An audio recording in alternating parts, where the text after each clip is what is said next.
Live from Fargo and serving you on TV, online, and on the go. This is Valley News Live at 5. The President of the United States and the next President of the United States are all weighing in on the Orlando massacre and what can be done to prevent another shooting in the future. Weijia Zhang has more from the White House. President Obama emerged from a meeting with his national security team. He spoke about the need to address both terrorism and gun violence. We have to go after these terrorist organizations and hit them hard. We have to counter extremism. It was not difficult for him to obtain these kinds of weapons.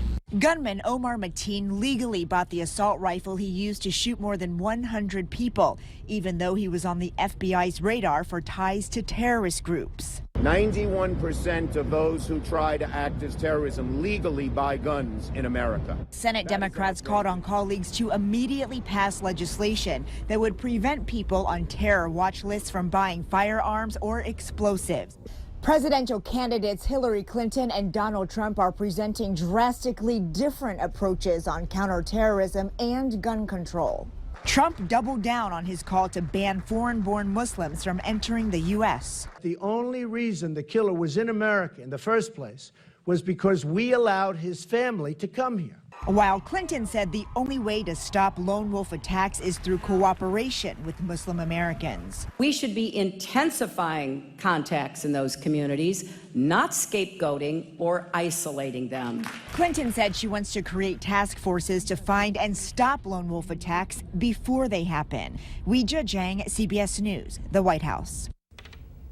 Hillary Clinton says she supports the Democrats' bill to ban terror suspects from buying guns. Donald Trump says lives could have been saved if more people in the nightclub had guns. Unfortunately, the terror in Orlando once again raises questions of safety here in the Valley. Are police and medical personnel ready to handle a mass casualty incident?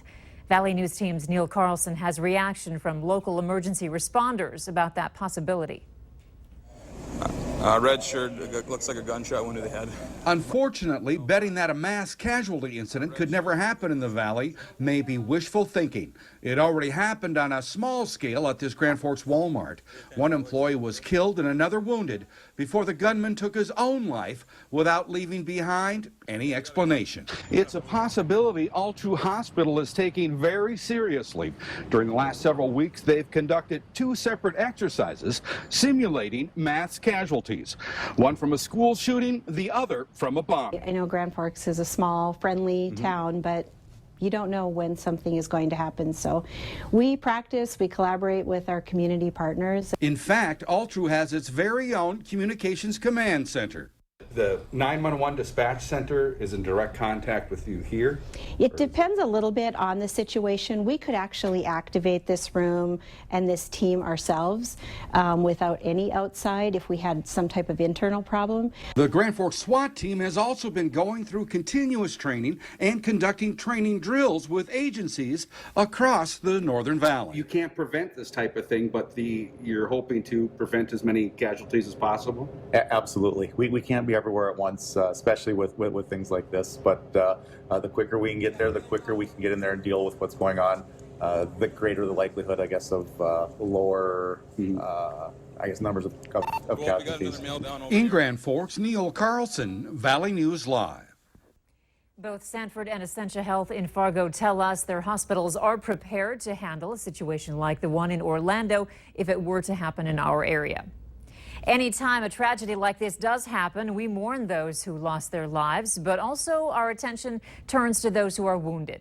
Blood donations are critical for all their surgeries, and United Blood Services wants to get the word out that becoming a regular donor is something people should consider, because all it takes is one bad event for the blood need to increase. Everybody at some point, roughly about 85 to 90% of the population, will use blood at some point. That means everybody in our family or somebody we know is going to end up using blood. And so this is something that's very important for people to do. Bradall says they have sent around 30 units of blood to help the situation in Orlando. To learn how you can donate blood, go to valleynewslive.com and click on the hot button. In other news, an angler is being treated at a hospital after being hit by lightning. It happened Sunday at Baby Lake in rural Hackensack, Minnesota. Officials say 3 men had been in a boat and that one was struck by lightning. He was taken to a Twin Cities hospital via North Air Care. The other 2 were taken by ambulance to the Brainerd Hospital. The names of the people involved have not been released. Pretty quiet out there and dry. Is there any rain in the forecast, or should we drag out the sprinklers? Here's Hutch Johnson with a look at the forecast. Hutch? Well, I think the sprinklers are in order for this evening, and we do have a chance of rain in the extended forecast, but for tonight, things are very quiet. We have 83 in Fargo this hour, 10 degrees cooler in Badette, 77 in the Devil's Lake Basin, and some thunderstorms brewing on the Montana state line. They're just now crossing the border. A couple of those cells are severe. The severe storms will stay out to the west this evening. Clear skies and quiet winds. Temperatures falling eventually into the 70s as we approach the sunset hour. 60s overnight. Looks like quiet weather to start the day tomorrow, but it won't stay like that for the entire day for everyone. Tonight, a risk of severe storms out west. A few thunderstorms in our area by tomorrow. I'll have hour-by-hour details in a second. Andrea? All right. Thank you so much, Hutch. On tomorrow's primary election ballot, North Dakota voters will be asked to decide yes or no to Measure 1. It's a major North Dakota law with its roots aimed at protecting what is known as the family farm. So here's what you need to know before you vote. By voting yes to Measure 1, you're voting to uphold the new law, which allows domestic corporations and limited liability companies to own and operate dairy farms and swine production facilities that are no larger than 1 square mile. And if you vote no to Measure 1, it would repeal the new legislation and restore the law that had governed farm and dairy operations in the state for more than 80 years. North Dakota is one of 9 states that have laws that prohibit or limit corporate farming. Minnesota and South Dakota are among the others. Come November, North Dakota voters will see a constitutional amendment on the ballot after petitions were approved today. The petitions are for Marcy's Law, which supporters say would protect the rights of crime victims. Those opposed to the measure say there are already laws in the books, and Marcy's Law could end up hurting victims it's meant to protect. Supporters needed around 26,000 signatures, and today more than 34,000 were approved. A measure number will be given after July 11th. The thrill of lifting the Stanley Cup is every young hockey player's dream, and Moorhead native Matt Cullen hoisted it for a second time last night as the Pittsburgh Penguins won the franchise's 4th title. Cullen's jersey already hangs at the Moorhead Youth Hockey Arena from when he won the championship with the Carolina Hurricanes in 2006. Those who have been around the Moorhead program for years and the sport even longer say they couldn't be more excited for the former Spud. They say he's more than an inspiration, but a great role model for the youth in our area.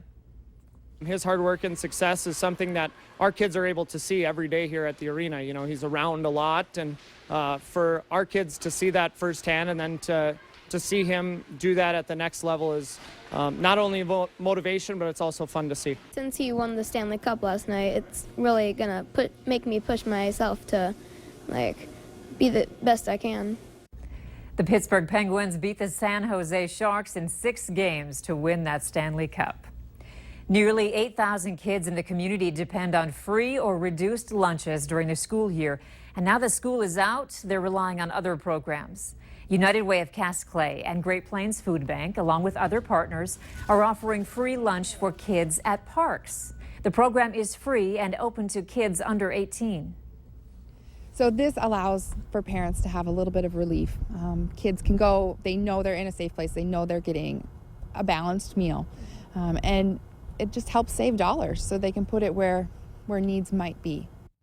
To help by volunteering or donating, go to valleynewslive.com and look for this story.